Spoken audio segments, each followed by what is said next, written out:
My mom and I were very close when I was growing up. I'm an only child, and my parents were divorced when I was 10. So it was just she and I, and we had a great relationship. She was very fun and always had a gaggle of friends around her. On the whole, she was just an amazing person and made just so many sacrifices for me as a parent. We started noticing some issues with her parking, with her check writing, with just general things related to her memory, where she was losing her purse, she was misplacing her keys, and she was chalking it up to just old age or I'm getting older. And we let that go for a while. And then in December 2014, we'd arrived at her house for Christmas Eve dinner. The lights were out, there was no food, there was no music. She was sitting by herself at the kitchen table in the dark. And so we realized then that there was something going on. So I reached out to our family doctor and talked to him in advance to let him know what was going on. And so he referred us to Dr. Tusi at the Cleveland Clinic, and it took us about a year after all of the conservative testing, and she was diagnosed with young onset Alzheimer's. She was a wonderful woman, so vivacious and just so full of life all the time.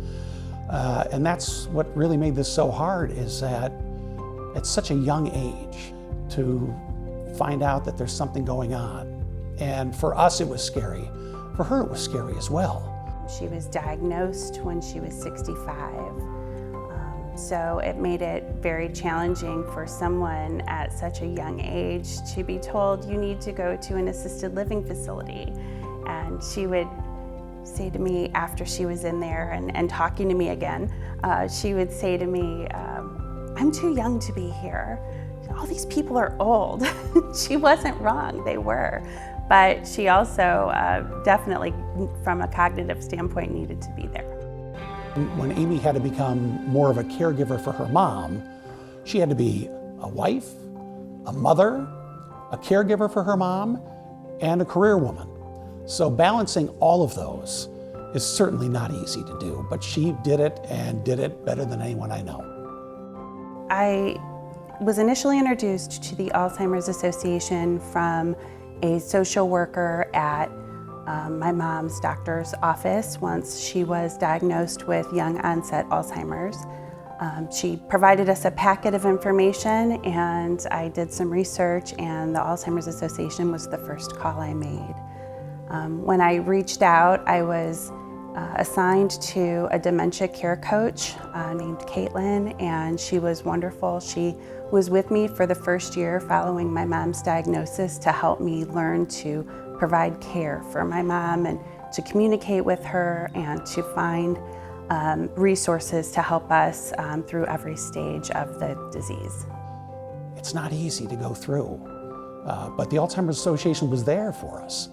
And it was just such a godsend to have the help that they provided for us.